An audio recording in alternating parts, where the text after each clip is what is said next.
রূপকথা বাই কল্লোল চ্যানেলে আপনারা শুনছেন জ আল মাকানের কাহিনী। আজ এপিসোড 34। দলবল নিয়ে দেশে ফিরে এলো সারকান। বাদশার সঙ্গে দেখা করে সব কথা জানালো। ইরবিজার কাছ থেকে 3টে অলৌকিক পাথর নিয়ে ওগুলো তুলে দিল বাদশার হাতে। একটা পাথর সারকানকে দিয়ে দিলেন ওমর, আর অন্য দুটো দিলেন সুফিয়ার গর্ভে জন্মানো তার আরেক ছেলে জ আল মাকান এবং মেয়ে নুজাত আল জামানকে। সেই পাথর সোনার লকেটে বাঁধিয়ে সোনার চেন দিয়ে ছেলে মেয়ের গলায় ঝুলিয়ে দিল সুফিয়া। ইরবিজাকে নিয়ে আসার কথা শুনলেন ওমর। পছন্দ করে মেয়ে এনেছে ছেলে, তাকে দেখতে চললেন বাদশাহ। উপহার দেওয়ার জন্য বহুমূল্যবান জিনিসপত্র নিলেন সঙ্গে। কিন্তু ইরবিজাকে দেখেই বাদশার বুকের রক্ত ছলকে উঠল। এত রূপ আগে কখনো দেখেননি তিনি। দাউ দাউ করে কামনার আগুন জ্বলে উঠল তার বুকে। সারকান তখন ওখানে নেই। ইরবিজার সঙ্গে ঘনিষ্ঠ হতে চাইলেন বাদশাহ। বাদশার এই আচরণে ইরবিজা অবাক হল না। আগেই শুনেছে সুন্দরী কুমারী দেখলে হুঁশ থাকে না ওমর আল নোমানের। সারকান কাছে নেই, কি করে বাদশার হাত থেকে রেহাই পাবে ভেবে পেল না সে। কৌশলে তাকে এড়িয়ে যাবার চেষ্টা করল, কিন্তু কিছুতেই ছাড়াতে পারল না বাদশাকে। শেষে মরিয়া হয়ে গাল দিয়ে উঠল। ক্ষিপ্ত হয়ে জোর করে ইরবিজাকে চেপে ধরতে যাচ্ছিলেন বাদশাহ। শেষে ভাবলেন জোর করে নয়, কৌশলে কাজ সারতে হবে। ইরবিজার ঘর থেকে বেরিয়ে সুফিয়ার ঘরে এসে ঢুকলেন বাদশাহ। বললেন, তুমি সম্রাট আফরিদুনের মেয়ে বলনি কেন? হেসে বলল সুফিয়া, বললে কি হতো? ওমর বললেন, বললে আরও সম্মান দেওয়ার ব্যবস্থা করতাম, বেগম করেই রাখতাম। সুফিয়া বলল, এমনিতে কি বেগমের চেয়ে কম সম্মান দিচ্ছেন নাকি? যেভাবে রেখেছেন আমি তাতেই খুশি। বাদশা বললেন, তুমি খুব ভালো মেয়ে সুফিয়া। হাসল সুফিয়া, বলল, জাহাপানার লজ্জা দিচ্ছেন। কয়েক মুহূর্ত চুপ করে রইলেন বাদশা। তারপর ইনিয়ে বিনিয়ে আসল কথা পারলেন। সারকানকে পাঠিয়েছিলাম হারদুবকে ধ্বংস করে দিয়ে আসতে, কিন্তু তোমার বাবা মিথ্যে বলেছেন। ফিরে এসেছে সারকান, সঙ্গে নিয়ে এসেছে হারদুবের কন্যা ইরবিজাকে। হারদুবের নাম শুনেই জ্বলে উঠল সুফিয়ার দুই চোখ। বলল, ওই শয়তানটার নাম আর আমার সামনে উচ্চারণ করবেন না জাহাপানা। বাদশা বললেন, ইরবিজা সারকানের জন্য পাগল, কিন্তু আমি তাকে দেখে আর ঠিক থাকতে পারছি না। কিছুতেই রাজি করানো যাচ্ছে না ইরবিজাকে। জোর খাটাতে পারি, কিন্তু তাতে কোনো আনন্দ নেই। এখন কি করি বলো তো? হারদুবের মেয়ের কথা শুনেই প্রতিশোধের আগুন জ্বলে উঠল সুফিয়ার বুকে। বলল, এটা আর এমন কি? আজ রাতে যান ওর মহলে, মদের সঙ্গে ঘুমের ওষুধ মিশিয়ে কোনোভাবে খাইয়ে দেবেন।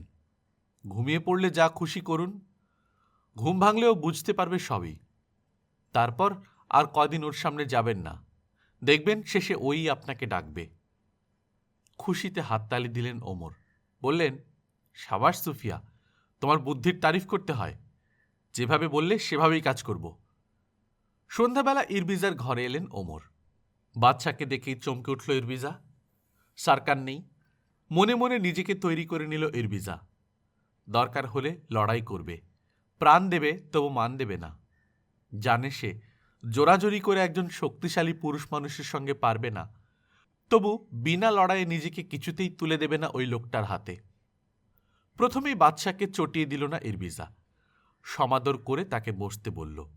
বাদশা বললেন, সারকার নেই। রাজ্যের এক জায়গায় দস্যু তস্করের উৎপাত খুব বেড়েছে, ওদেরকে খতম করতে গেছে সে। আমাকেও আগামীকাল চলে যেতে হবে আরেক জায়গায়। প্রজারা বিদ্রোহী হয়ে উঠেছে, দমন করতে হবে। ভাবলাম নতুন জায়গায় এসেছ, একা একা থাকতে হবে, খবরটা তোমাকে দিয়েই যাই। ইরবিজা বলল, ভালোই করেছেন জাহাপনা। বাদশা বললেন, খিদে পেয়েছে, তোমার ঘরে আছে নাকি কিছু? ব্যস্ত হয়ে ইরবিজা বলল, নিশ্চয়ই, কি খাবেন বলুন? না না, এত ব্যস্ত হবার কিছু নেই, সামান্য মাংস হলেই চলবে, আর মদ আনতে হবে। খাবার এলো।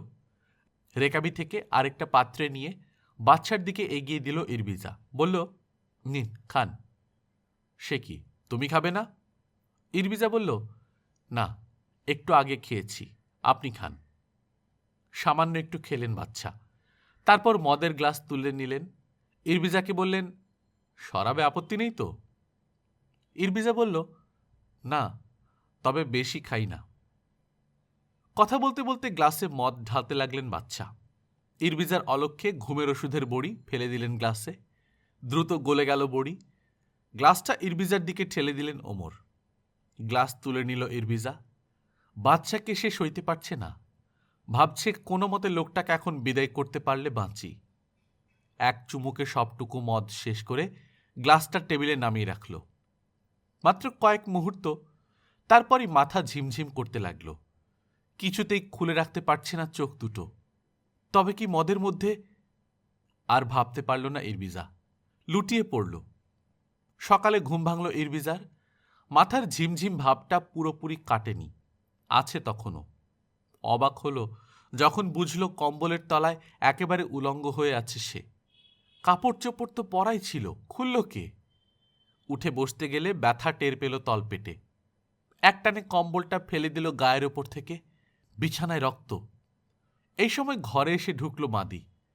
একে ইরবিজার ঘরে বহাল করে গেছে সারকান। বাদির মুখ কালো। বাদিকে দেখেই বলে উঠল ইরবিজা, গত রাতে বাচ্চা কখন গেছে রে? মুখ নিচু করে বাদি বলল, অনেক রাতে। ইরবিজা বলল, আমার কি যেন হয়েছে, কিছু দেখেছিস গত রাতে? চুপ করে দাঁড়িয়ে রইল বাদি। পায়ের বুড়ো আঙুল দিয়ে মেঝে খোঁচাচ্ছে। আবার বলল ইরবিজা, কি হলো, কথা বলছিস না কেন? আস্তে করে বাঁধি বলল, লম্পট বাচ্চা আপনার সর্বনাশ করে দিয়ে গেছে। ঘুমের ওষুধ খেয়ে বেহুশ হয়েছিলেন। আপনার অসার শরীর নিয়ে সারা রাত ছিনিমিনি খেলেছে শয়তানটা। ইরবিজা আগেই অনুমান করেছে ব্যাপারটা। বাঁদির কাছে শুনে আর কান্না থামাতে পারল না। দুহাতে মুখ ঢেকে কাঁদতে লাগল সে। কান্না থামল এক সময়। দাঁতে দাঁত চাপল সে। আগুন জ্বলে উঠেছে যেন বুকের ভেতর। ঠিক করল যে করেই হোক প্রতিশোধ নেবে। তখনকার মতো চুপ করে রইল ইরবিজা। মনে মনে ফোন দিয়ে আটতে লাগল কি করে নেবে প্রতিশোধ। সারকানের আসার অপেক্ষায় রইল সে। কিন্তু সারকান আর আসে না। মনে মনে তার উপরও তেতে উঠতে লাগল ইরবিজা। সে তো জানে না সারকানকে রাজধানীতে ফিরতে দিচ্ছেন না বাদশাই। আজ এখানে কাল ওখানে পাঠাচ্ছেন কেবলই। আর আশা করে বসে আছেন কখন আসবে ইরবিজার ডাক। দিন যায়, সপ্তাহ যায়, মাস যায়। দেখতে দেখতে 2 মাস কেটে গেল। পেটে সন্তান এসেছে বুঝতে পারল ইরবিজা। ঠিক করল আবার সিসারিয়ায় ফিরে যাবে। বাবাকে বলে সব খ্রিস্টান রাজাদের সাহায্য চাইবে। সবাই মিলে একযোগে আক্রমণ করবে ওমরের রাজ্য। তার ভিটে ঘুঘু চড়িয়ে ছাড়বে। কিন্তু মহল নামের এই দুর্গ থেকে বেরোবে কি করে? মহলের বাইরে সারাক্ষণ পাহারায় থাকে খোঁজা প্রহরী। কোনো কিছুর লোভেই ওদেরকে বশ করানো যাবে না। বাঁদির সঙ্গে পরামর্শ করল ব্যাপারটা নিয়ে। ব্যবস্থা করে দিল বাঁদি। তার সাথে গোপন আতাত আছে এক কাফরি গোলামের। ওকে একদিন ধরল বাঁদি। সব জানালো। তাদেরকে সাহায্য করতে রাজি হলো গোলাম। শুক্রবার রাতে সবাই ঘুমিয়ে পড়লে আসবে সে। পেছনের চোরা দরজা দিয়ে বের করে নিয়ে যাবে দুজনকেই। শহরের বাইরে পার করে দিয়ে আসবে। শুক্রবার এলো। সন্ধ্যাবেলায় তৈরি হয়ে বসে রইল ইরবিজা আর বাঁদি। রাত বাড়ছে। সেদিন অমাবস্যা। ঘোর কালো অন্ধকারে গা ঢাকা দিয়ে মাঝরাতে এলো গোলাম। সাংকেতিক ডাক ডাকল। ঘর থেকে বেরোলো ইরবিজা আর বাঁদি। অন্ধকার ছায়ায় লুকিয়েছিল গোলাম। দুজনকে দেখে বেরিয়ে এলো। পা টিপে টিপে ওদেরকে নিয়ে এগোলো চোরা দরজার দিকে। নিরাপদেই ওদেরকে মহলের বাইরে বের করে নিয়ে এলো গোলাম। তারপর দ্রুত হাঁটতে লাগল। অনেকক্ষণ পর শহরের বাইরে চলে এলো 3 জন। সামনে গহীন বন। ওই বন পেরিয়ে যেতে হবে ওদের। ঢল প্রহর দেখা দিয়েছে। সকালের আলো ফুটতে বেশি বাকি নেই।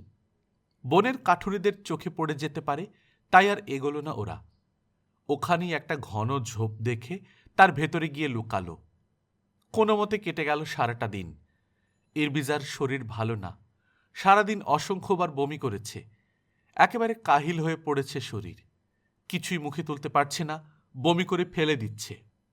সন্ধ্যা হলো। ঝোপ থেকে বেরিয়ে এলো 3 জন। এগুলো গহীন বনের ভেতর দিয়ে। একটা জায়গায় এসে হঠাৎ দাঁড়িয়ে গেল গোলাম। বাঁদি বলল, কি হলো, দাঁড়ালি কেন? অদ্ভুত হাসি হাসল গোলাম।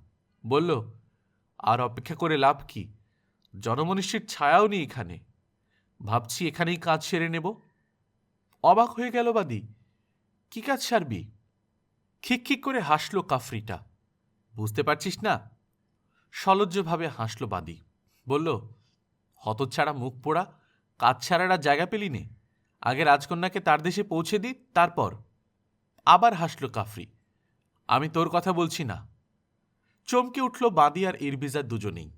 বিমূঢ়ের মতো বলে উঠল বাদী, তুই কি বলছিস? ঠিকই বলছি। এমন জিনিস দেখে লোভ সামলানো যায় নাকি? অনেক কষ্টে অপেক্ষা করেছি এতক্ষণ। এবার শুয়ে পড়ো সুন্দরী। দেরি করে লাভ কি? ঝটপট সেরে নি কাজটা। ঠাস করে কাফরিটার গালে চড় মারল ইরবিজা।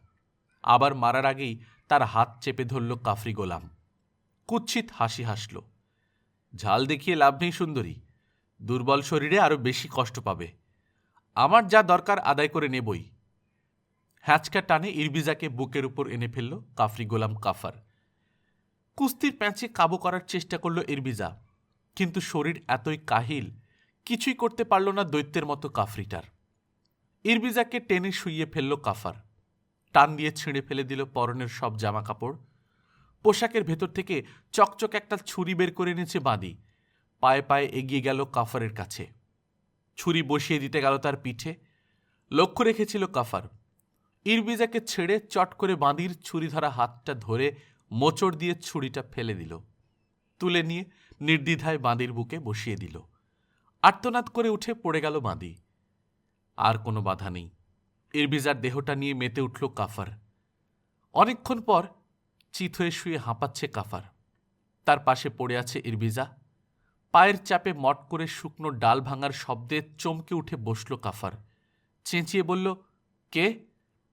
কোনো সাড়া নেই। চারপাশে তাকালো কাফার। কাউকে দেখা যাচ্ছে না। তবে কি ভূত প্রেত? হতে পারে। শিউরে উঠল সে নিজের অজান্তেই। ভয়ে ভয়ে তাকালো চারদিকে। খসখস আওয়াজ হলো। ঝিলিক দিয়ে উঠল আগুন। জ্বলে উঠল মশাল। কালো আলখাল্লায় ঢাকা বিশাল এক মূর্তি দাঁড়িয়ে আছে মশাল হাতে। ভয়ে ভয়ে কাফার জিজ্ঞেস করল, কে? সাড়া দিল না মূর্তিটা। স্থির তাকিয়ে আছে ইরবিজার পড়ে থাকা দেহটার দিকে। গোঙাচ্ছে মেয়েটা। রক্তে ভিজে গেছে তার উরুর কাছের ঘাস। পাশেই পড়ে আছে আরেকটা মেয়ের রক্তাক্ত লাশ। কাফার উঠে দাঁড়ালো। আবার জিজ্ঞেস করল, কে তুমি? গুরু গম্ভীর গলায় জবাব এলো, সর্দার আবদুল্লাহ। ঝোড়ো বাতাসের ঝাপটায় যেন ঝরা পাতার মতো কেঁপে উঠল কাফার। আতঙ্কে কথা বেরোতে চাইল না মুখ থেকে। কোনো মতে শুধু বলল, বেদুইন সর্দার? মূর্তি বলল, হ্যাঁ, মরুভূমির বেদুইন সর্দার জলিল বিন আবদুল্লাহ। মূর্তিটার সামনে হাঁটু গেড়ে বসে পড়ল কাফার। হাত জোড় করে বলল, আমাকে মেরো না বাবা, মাপ চাইছি। আর কখনো এমন অন্যায় করব না। মাথা ঠিক রাখতে পারিনি, এবারকার মতো মাফ করে দাও। গুরু গম্ভীর গলায় জবাব এলো, দোজখের কুত্তা, তোর মতো পাপীকে আল্লাহ মাফ করবেন না। মরার জন্য তৈরি হয় শয়তান। কাফার বুঝল অনুনয়ে কাজ হবে না। জমের সামনে পড়েছে। সর্দার আবদুল্লাহকে ভয় পায় না এমন লোক নেই। ভয়ানক বেদুইন ডাকাতদের সর্দার আবদুল্লাহ। আল্লাহ ছাড়া আর কাউকে পরোয়া করে না। এক লাফে উঠে দৌড়ে পালাতে চাইল কাফার। একটা ছুরি এসে ওর ডান পায়ে বিঁধল। পরক্ষণেই আরেকটা এসে বিঁধল বাঁ পায়ে। হুমড়ি খেয়ে পড়ে গেল কাফার। লাথি মেরে তাকে চিৎ করে ফেলা হলো। তারপর শুরু হলো একের পর এক লাথি। চেঁচাচ্ছে কাফার, গড়াগড়ি খাচ্ছে। লাথি বন্ধ হলো এক সময়। চিৎ হয়ে গোঙাচ্ছে কাফার। ভয়ে ভয়ে চোখ মেলল। তাকালো যাযাবর সর্দারের ভয়াবহ মুখের দিকে। চোখ বন্ধ করে ফেলল সে। হঠাৎ আগুনের আঁচ টের পেল কাফার। কিছু বুঝে ওঠার আগেই চোখে এসে লাগলো আগুন। তীব্র যন্ত্রণায় গলা ফাটিয়ে চেঁচিয়ে উঠল। দুহাত উঠে এলো চোখের কাছে। গম্ভীর কণ্ঠস্বর শুনল, নর্দমার কীট, তোকে মেরে আমি হাত নষ্ট করব না। বাকি জীবন অন্ধ হয়ে বেঁচে থাকতে হবে তোকে। পাঁজরে আরেকটা লাথি খেয়ে হুঁশ হারালো কাফার। ইরবিজার পাশে বসল আবদুল্লাহ। আস্তে করে কপালে হাত রাখল। চোখ মেলে ইরবিজা বলল, আর একটু আগে কেন এলে না বাবা? বাবা? চমকে উঠল আবদুল্লাহ। কতদিন বাবা ডাক শোনেনি। এই মেয়েটার মতোই লম্পটের শিকার হয়েছে তার মেয়েও। ধরে নিয়ে গেছে বাদশার লোকেরা, রক্ষিতা বানিয়ে রেখেছে তাকে। সেই থেকে জ্বলে পুড়ে মরছে আব্দুল্লাহ। বাচ্চার উপর প্রতিশোধ নেবার ইচ্ছে বুকে পুষে রেখেছে, সুযোগ পেলেই ছোবল মারবে। এখানে কিভাবে এলো সংক্ষেপে সব কথাই সর্দারকে বলল ইরবিজা। চুপচাপ শুনল সর্দার। মেয়েটা আর বাঁচবে না বুঝতে পারছে ইরবিজাও। সর্দারের হাত চেপে ধরল, বলল, বাবা আমাকে কথা দাও, প্রতিশোধ নেবে তুমি? মাথা ঝাঁকালো সর্দার। নেব মা, এক মেয়ের জন্যেই জ্বলে পুড়ে মরছিলাম, তুই সে জ্বালা আরও বাড়িয়ে দিলি। শয়তান বাচ্চাকে দেখে নেব আমি। স্বস্তির নিঃশ্বাস ফেলল ইরবিজা, বলল, শুনে শান্তি পেলাম বাবা। সর্দারের হাত খামচে ধরা ইরবিজার হাতটা খসে পড়ল। স্তব্ধ হয়ে খানিকক্ষণ বসে রইল সর্দার। তারপর উঠল, কাছেই দুটো কবর খুঁড়ল। কবর দিল ইরবিজা আর বাঁদিকে। ইরবিজার কবরের পাশে দাঁড়ালো, মুখ তুলল কালো আকাশের দিকে। জলজল করে জ্বলতে থাকা তারার মতোই জ্বলছে ডাকাত সর্দারের চোখও। বিড়বিড় করে বলল, বাদশা ওমর আল নোমান, তোমাকে আমি ছাড়ব না। বাদিকে নিয়ে ইরবিজা পালিয়েছে, খবর গেল বাদশার কাছে। তেলে বেগুনে জ্বলে উঠলেন বাদশা। ইরবিজার মহলের সবকটা খোঁজা পাহারাদারকে ধরে কতল করার হুকুম দিলেন। লোক পাঠিয়ে দিলেন দিকে দিকে, যে করেই হোক খুঁজে বের করতে হবে ইরবিজাকে। তন্ন তন্ন করে খুঁজল লোকেরা, কিন্তু পাওয়া গেল না ইরবিজাকে। ব্যর্থ হয়ে ফিরে এলো ওরা। এই সময় রাজধানীতে ফিরে এলো সারকান। এসেই শুনল ইরবিজা পালিয়েছে। তাকে বলা হলো এক নিগ্রো গোলামের সঙ্গে পালিয়েছে সে। মনটা তেতো হয়ে গেল তার। ঘৃণা আরও তীব্র হলো খ্রিস্টানদের ওপর। ওর মনে হলো বিধর্মীরা সব পারে। আসল কথা জানল না সে। জানবেই বা কি করে? যারা জানে তাদের দুজন মৃত, অন্য দুজন অর্থাৎ বাদশা আর সুফিয়া মুখ খুলবে না। মনের দুঃখে বিভাগী হয়ে যেতে ইচ্ছে করল সারকানের। তাকে অনেক বোঝালেন বাদশা, কিন্তু কিছুতেই রাজধানীতে রাখা গেল না তাকে। শেষে দামেস্কের সুবাদার বানিয়ে পাঠালেন তাকে বাদশা। দিন যায়, মাস যায়, বছর যায়। বড় হচ্ছে চাঁদের মতো ফুটফুটে দুটো বালক বালিকা, বাদশা ওমরের মেয়ে নুজাত আর ছেলে আলমাকান। সারকান সেই যে দেশত্যাগী হয়েছে আর ফেরেনি। ছেলে মেয়েকে মক্তবে পাঠালেন বাদশা। অসাধারণ মেধা দুজনেরই, সব কিছু শিখে নিতে লাগলো দ্রুত। 14 বছর বয়সে ওস্তাদের যত জ্ঞান সব হজম করে নিল ওরা। একদিন বাদশার কাছে এসে হাজির মক্তবের ওস্তাদ। জানালেন ছেলে মেয়েকে আর কিছু শেখাবার নেই তার। খুব খুশি হয়ে বাদশা অনেক উপহার আর টাকা পয়সা দিয়ে বিদায় করলেন ওস্তাদকে। দিন যায়। একদিন শহরের বাইরের এক খেজুর বনে বসে আছে আলমাকান। এই সময় তার চোখে পড়ল একটা কাফেলা। গোলামকে জিজ্ঞেস করে জানল ওরা হজ যাত্রী, মক্কায় যাচ্ছে হজ করতে। হঠাৎই চিত্ত উদ্বেল হয়ে উঠল কিশোরের। বলল, আমিও যাব। গোলাম বলল, আপনি কি যাবেন হুজুর? আপনার তো এখনো বয়সই হয়নি। গো ধরল আলমাকান, অনেক বয়স হয়েছে, আমি যাব। গোলাম বলল, এ ব্যাপারে তো আমি কিছু বলতে পারি না হুজুর। জাহাপনাকে গিয়ে বলুন, তিনি মত দিলে যেতে পারবেন। তক্ষুনি বাড়ি ফিরে এলো আলমাকান। বাবাকে গিয়ে ধরল, আব্বাজান, আমি হজে যাব। বাচ্চা বললেন, দূর বোকা, এই বয়সেই হজে যাবি কি করে? এখনো তো দুনিয়ার কিছুই দেখা হয়নি তোর। আরও বড় হ, বয়স হোক, তারপর নিশ্চয়ই যাবি। গো ছাড়ল না আলমাকান। এত শত বুঝি না আব্বাজান, আমি এখনই যাব। বাদশা বোঝানোর চেষ্টা করলেন, না বাবা, এখন নয়। ঠিক আছে, আগামী বছর আমি যাব, তখন আমার সঙ্গে যাস। আলমাকান জেদ ধরল, না আব্বাজান, আগামী বছর নয়, এবারেই চলো। বাদশা বললেন, এ বছর তো পারবো না বাবা, জরুরি কাজ আছে। অপ্রত্যাশিতভাবে আলমাকান বলে উঠল, জরুরি কাজ কি আব্বাজান? আল্লাহর কাছে যাওয়ার চেয়ে জরুরি কিছু আছে নাকি? ছেলের কথার জবাব দিতে পারলেন না বাদশা। রেগে গিয়ে বললেন, এখন জ্বালিও না তো, যাও মায়ের কাছে যাও। মুখ গোমড়া করে মহলে ফিরে এলো আলমাকান। বোনকে গিয়ে ধরল, নুজাত, একটা কাফেলা দেখে এসেছি, মক্কায় যাচ্ছে হজ করতে। নুজাতও আগ্রহ দেখালো, তাই নাকি? হ্যাঁ, আমার খুব যাবার ইচ্ছে, কিন্তু আব্বাজান রাজি হচ্ছেন না। নুজাত বলল, আমারও মক্কা দেখার ভারী ইচ্ছে, কিন্তু তোকেই যেতে দিচ্ছে না। আমি তো মেয়ে মানুষ, আমাকে তো দেবেনই না। আলমাকান বলল, চল পালিয়ে যাই। নুজাত বলল, পালিয়ে যাব কি করে? খুব সহজ, মার বাক্স থেকে কিছু টাকা হাতিয়ে নাও, তারপর দুজন লুকিয়ে বেরিয়ে যাব বাড়ি থেকে, দুটো উট ভাড়া করে ভিড়ে যাব কাফেলায়। নুজহাত বলল, কিন্তু আমি তো মেয়ে, পথে ঘাটে বিপদ হতে পারে।